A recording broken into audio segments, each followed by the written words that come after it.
Porque cada día es un reto. Porque cada día necesitamos sabiduría. Vale la pena buscar al Maestro de Maestros y recibir lecciones para vivir. Este es un mensaje de actualidad para vivir el presente con sabiduría y ver el futuro con esperanza. Este es su programa cristiano, Lecciones para Vivir. Bienvenidos a su programa Lecciones para Vivir. Estamos estudiando la serie del Proverbios y estamos en la lección número 8. Realmente hemos escuchado muchos consejos y muchas palabras de sabiduría durante esta serie. Hola Samuel, ¿cuál es el título de la lección de hoy y cuál es su propósito? Sí, Obed, la lección se titula Palabras de Sabiduría. El propósito es repasar diversas enseñanzas que nos ayudarán a ser sabios.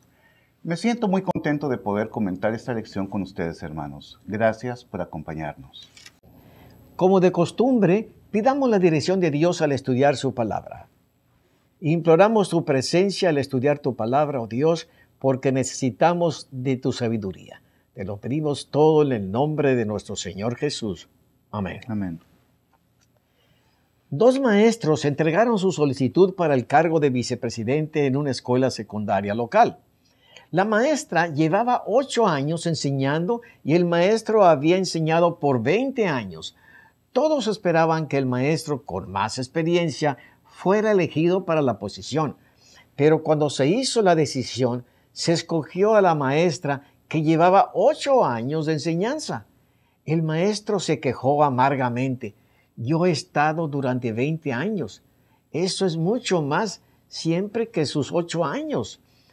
Estoy mucho mejor calificado para el puesto, pero el comité escolar le contestó, sí señor, usted tiene 20 años enseñando, comparados con los 8 años que lleva haciéndolo ella. Pero mientras que ella tiene 8 años de experiencia, usted tiene 1 año de experiencia repetido 20 veces. ¿Sabe, Samuel?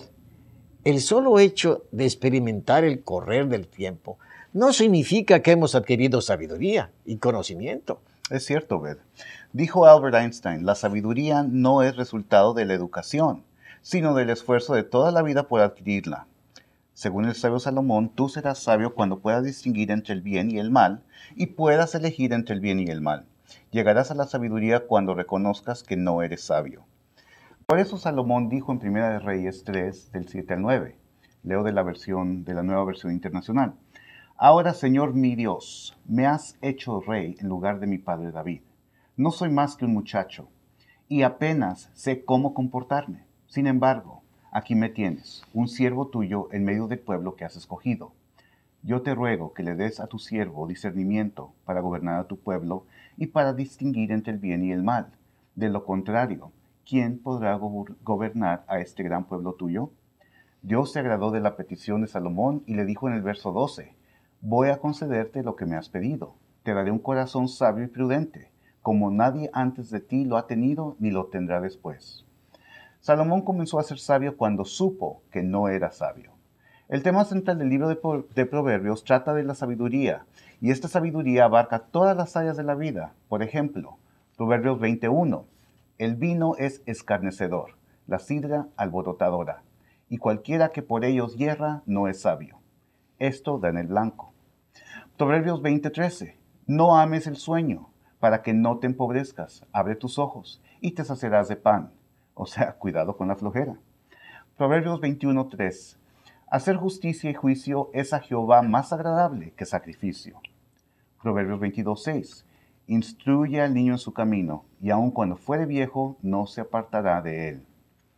Gracias, Samuel. La primera parte de la lección trata con la igualdad de los seres humanos.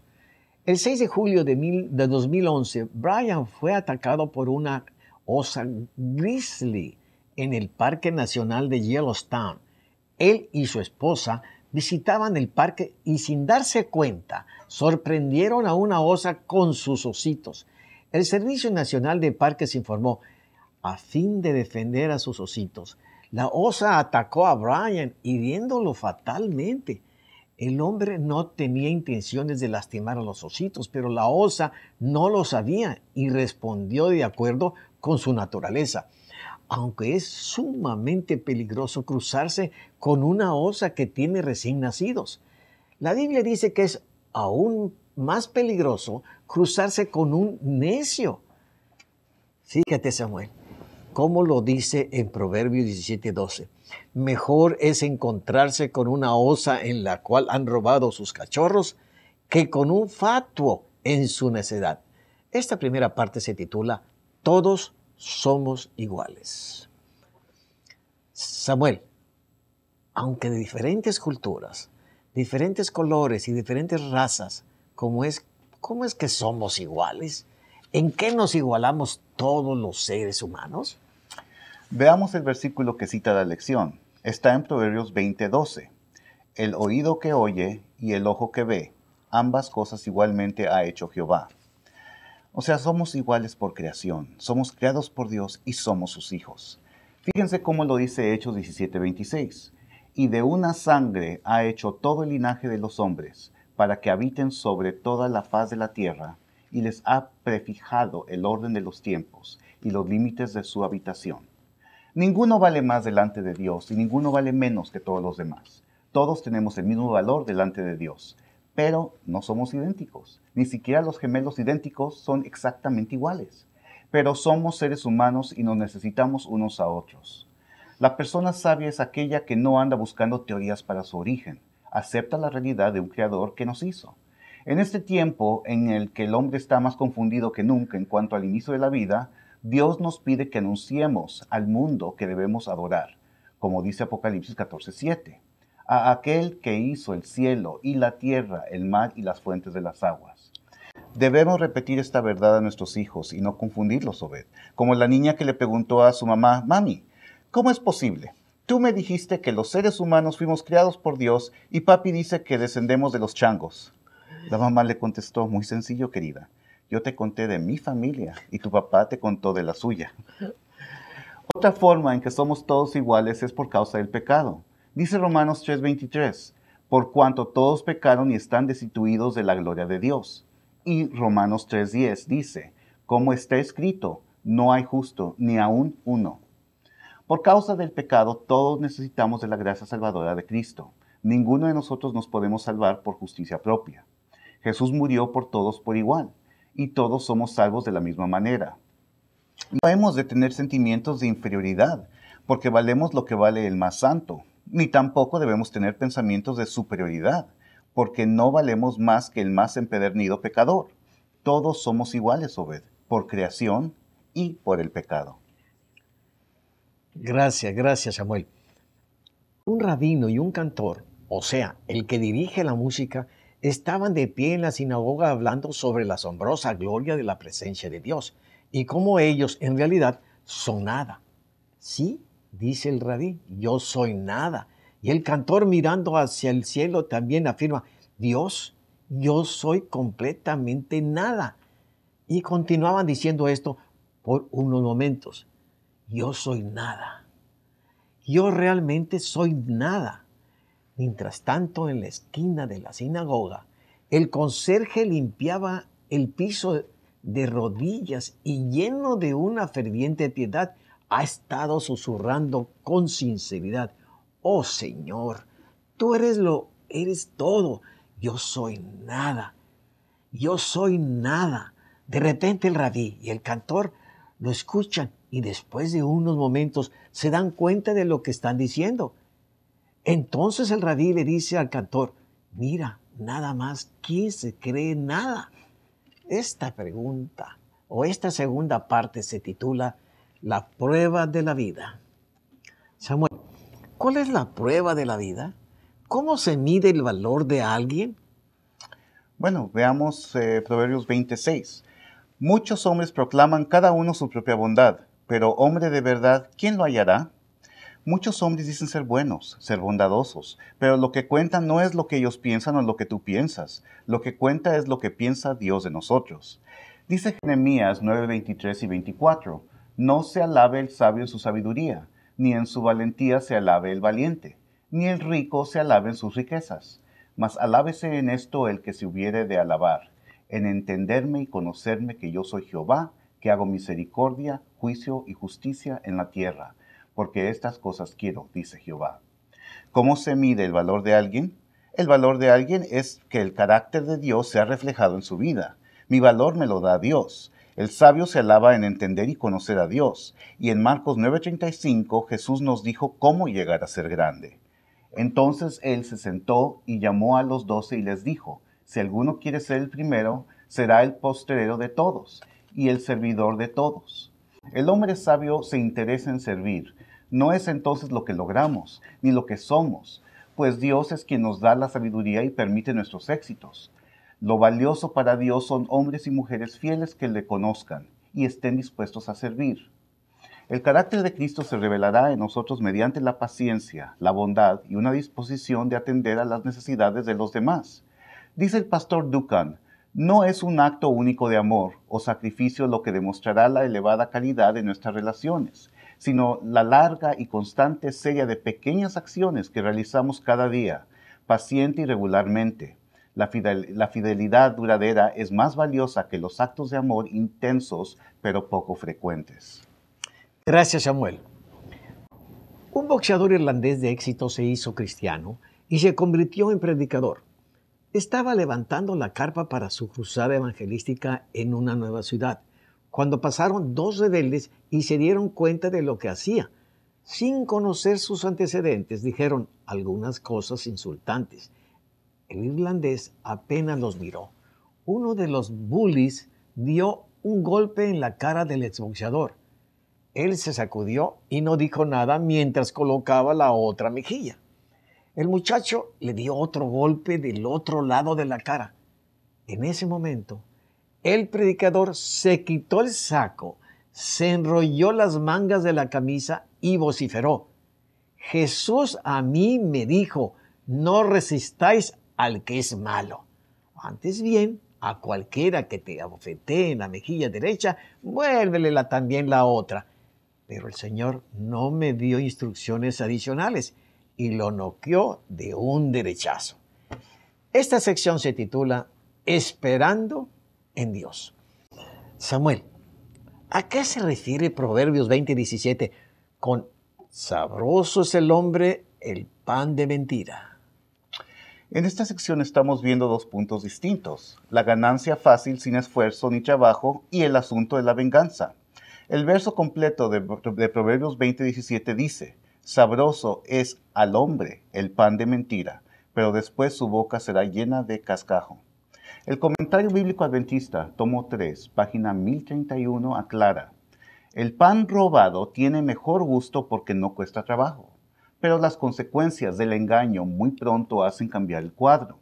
Cuando el mentiroso se da cuenta de que la gente buena desconfía de él y es obligado a asociarse con sus camaradas mentirosos, descubre que su alimento de mentira ha perdido su sabor. Lo robado se obtiene más rápido que si se tuviera que trabajar por él o por ello. Pero dice el versículo 22 del capítulo 20, los bienes que se adquieren deprisa al principio no serán al final bendecidos. Aquí se incluye la herencia. Muchos hijos desean que sus padres mueran pronto con tal de que les queden sus ganancias, pero el texto implica que lo que se adquiere fácilmente se gasta fácilmente. Muchos herederos han llegado a la pobreza porque no supieron cuidar lo que sus padres les dejaron. No tienen idea del esfuerzo que se hizo para adquirir esas riquezas.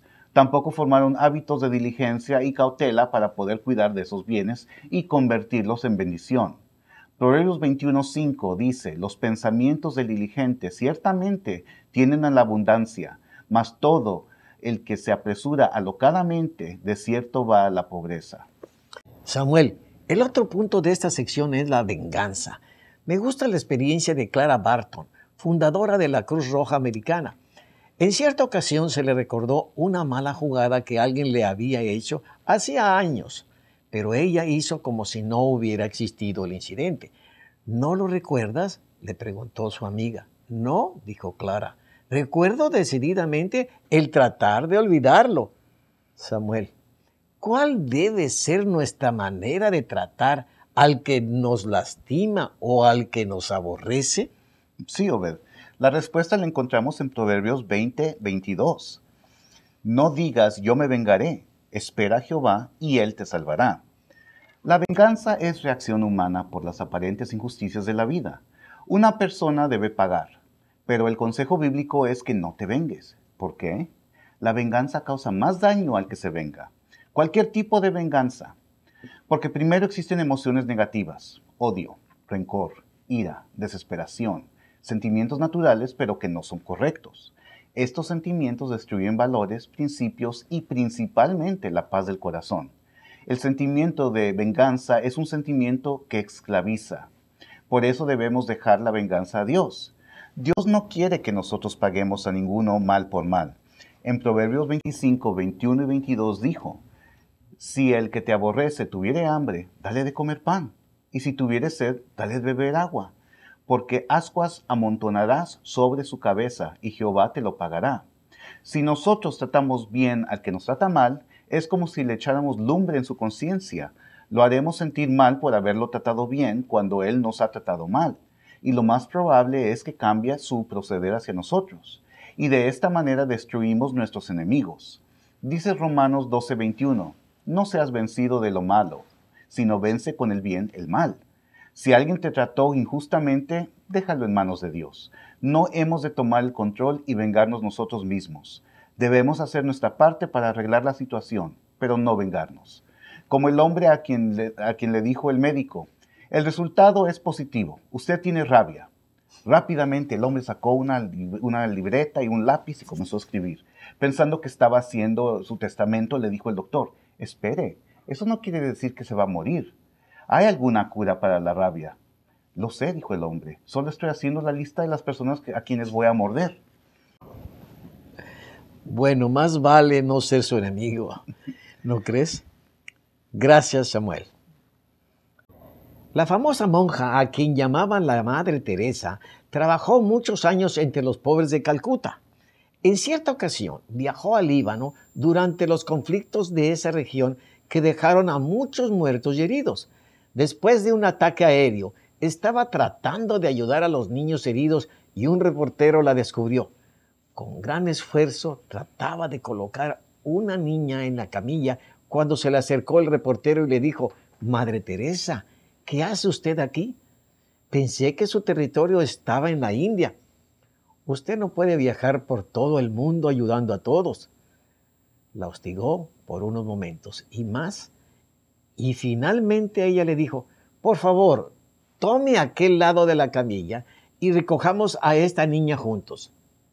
No se dejó distraer de su labor. Esta sección se titula Compasión por los pobres. Samuel, ¿cuál debe ser nuestra actitud hacia los pobres y necesitados? Bien, dice Proverbios 21:13, el que cierra su oído al clamor del pobre, también él clamará y no será oído.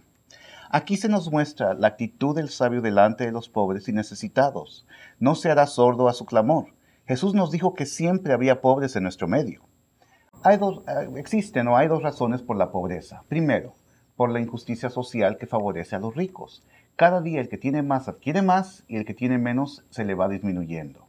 Y segundo, hay pobres porque ellos no hacen nada para mejorar su situación. Son flojos, ociosos e indiferentes.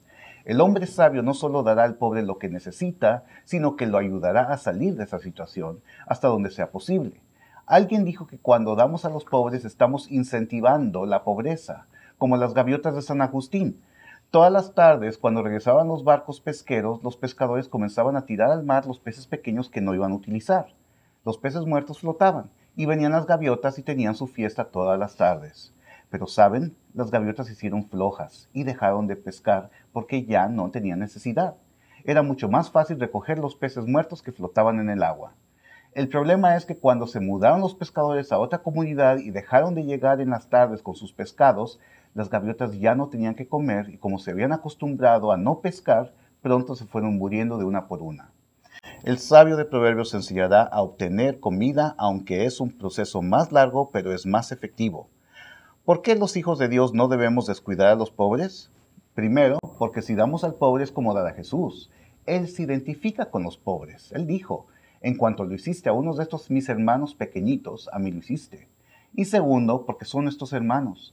Todos somos hijos de Dios y Dios desea que nos cuidemos los unos a los otros.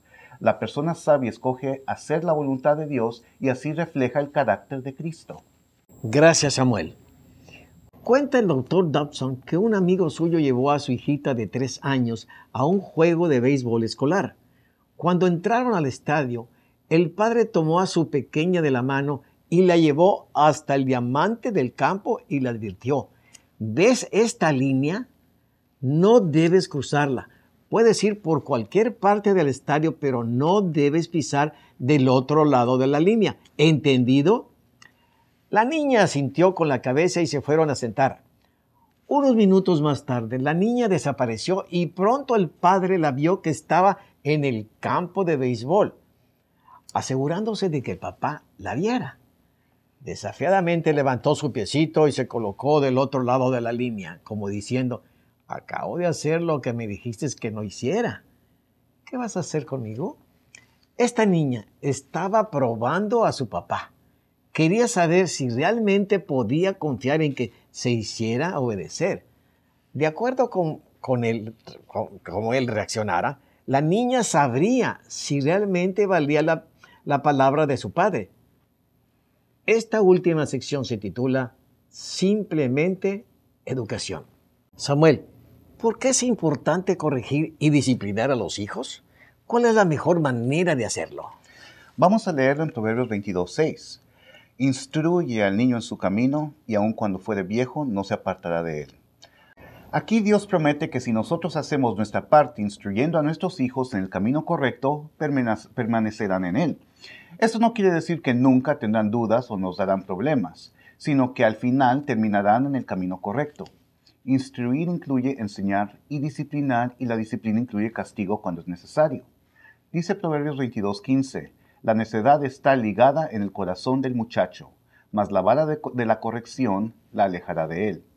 Algunos padres se desesperan porque educaron a sus hijos en el temor de Jehová, enseñándoles el camino de Dios, pero se han apartado. Debemos confiar en toda la promesa, toda palabra sembrada, algún día producirá fruto. Pero hay que enseñar los principios. Como padres tenemos la responsabilidad de enseñar y educar con amor, pidiendo sabiduría a Dios para que cuando crezcan nuestros hijos sean alegría para Dios, para la iglesia, para la sociedad y para la familia. Obed, tú preguntaste cuál es la mejor manera de corregir y disciplinar. Realmente no existe una mejor manera que sea efectiva para todos los niños. Lo que funciona para un niño puede no funcionar para otro. El proverbio dice, instruye al niño en su camino. Esto es muy importante. Cada niño tiene una manera muy suya de aprender. Los padres debiéramos tener cuidado de estudiar los caracteres de nuestros hijos y tratar con ellos de una manera compatible con su personalidad. Hay padres que dicen, yo le pego a mi hijo, pero de todos modos no hace caso. Bueno, para empezar, no hay que pegarle a todos los niños. Busque otra forma de castigarlo que sea más efectiva para él. En segundo lugar, es posible que los padres no sean consistentes. Y no importa cuánto le pegue a su niño, si no hay consistencia en la disciplina, no le va a funcionar. Samuel, la educación de los hijos es una responsabilidad muy grande. Los padres podemos llevar a nuestros hijos al éxito o los podemos llevar al fracaso. ¿En qué cosa debemos enfocarnos cuando enseñamos a nuestros hijos? Mira, Obed, muchas cosas los hijos las van a aprender en la escuela. Algunas las aprenderán con sus amigos, pero los padres nos debemos encargar de lo más importante. Una de las cosas es la obediencia. Dice Elena White que antes de que el niño sepa el significado de la palabra obediencia, ya debió aprender a obedecer. De hecho, es la primera cosa que un niño debe aprender. Hermano, si tu hijo aprende a obedecer incondicionalmente desde pequeño, no importa en qué situación te encuentres, él va a obedecer. Ya sea que guarde silencio en la iglesia, que no se cruce la calle, que no hable con el vecino o cualquier orden que le des, la va a seguir. Otra cosa que el niño debe aprender desde pequeño es control. No hay razón para que un niño sea berrinchudo. Eso es falta de control. La tercera cosa que debe aprender es el temor de Jehová. Un niño desde pequeño debe aprender a respetar a Dios. En cierta iglesia me contaron de un niño de 4 años que a veces estaba caminando por la iglesia, pero en el momento en el que se anunciaba una oración, no importa lo que estuviera haciendo, se detenía y cerraba sus ojitos hasta terminar la oración. Ese niño sabía lo que era reverencia, y eso es algo que pueden aprender nuestros hijos desde pequeños. En el asunto de amar y respetar a Dios, influye mucho el ejemplo de los padres. Cuando al niño se le dice que Dios es nuestro Padre, él lo compara con su padre porque es la única imagen de padre que él conoce. Según sea el padre del niño, así se imaginará a Dios. Por eso debemos vivir una vida genuina, sin hipocresía. Yo me recuerdo cuando nació nuestro primer nieto. Desde que lo llevaron a casa, mi nuera y mi hijo tuvieron el culto matutino y vespertino. El recién nacido no sabía lo que estaba sucediendo, pero después de cantar y leer su lección, le colocaban la mano en sus ojitos y oraban. Lo continuaron haciendo siempre hasta que el niño solito pudo mantener sus ojitos cerrados. Ahora tiene 7 hijos y todos han recibido las mismas enseñanzas de respeto a Dios. Y vieras cuán alegre es para ellos el momento del culto. Samuel, ¿por qué es importante tener el culto con los hijos en casa? Esa es una práctica que mis padres siempre tuvieron en casa. A mi papá le gustaba hacernos preguntas y ahí aprendimos muchas cosas. En el culto familiar se aprende reverencia. Cuando el niño aprende a ser reverente durante el culto familiar, es mucho más fácil que sea reverente en la iglesia. Se aprende que antes de cualquier tarea secular nos ponemos en las manos de Dios y le pedimos su bendición para el día y para la noche. El culto es un momento en que la familia se une para estudiar la Biblia y orar. Y el refrán que dice, la familia que ora unida permanece unida, tiene mucho de verdad. A mis hijitos les gustaba mucho que yo les leyera. Fue ahí donde leímos las bellas historias de la Biblia y todos gozábamos mucho. Mi hija ya se casó, mi hijo está en el colegio, pero los principios que aprendieron en casa los siguen practicando. En muchos hogares cristianos se ha dejado de practicar el culto familiar, pero es la mejor manera de que nuestros hijos aprendan a depender de Dios y acepten sus principios. Ojalá que con este recordatorio vuelvan a implementarlo en casa. Gracias, Samuel. Haz un resumen, por favor. Cómo no, tengo 5 puntos de resumen. Primero, delante de Dios todos los seres humanos somos iguales. Primero por creación y segundo porque todos somos pecadores y necesitamos de la gracia salvadora de Cristo. Segundo, nuestro valor está en obtener el carácter de Cristo y reflejarlo en nuestra vida. Se revelará en nosotros mediante la paciencia, la bondad y una disposición de atender a las necesidades de los demás. Tercero, la mejor manera de vengarse de alguien es pagando con el bien el mal. Dios desea que esperemos en Él y que dejemos las injusticias en sus manos. 4. Muchos herederos han llegado a la pobreza porque nunca formaron hábitos de diligencia y cautela. La mejor forma de obtener lo que tenemos es con trabajo y honradez. Y 5. Hemos de instruir a nuestros hijos en el temor de Jehová y cuando lleguen a la madurez recordarán las enseñanzas que aprendieron para tomar buenas decisiones en la vida. Gracias por estar con nosotros. Que Dios los bendiga. Yo he venido para que tengan vida y para que la tengan en abundancia. Descubra cómo recibir este don en Lecciones para Vivir.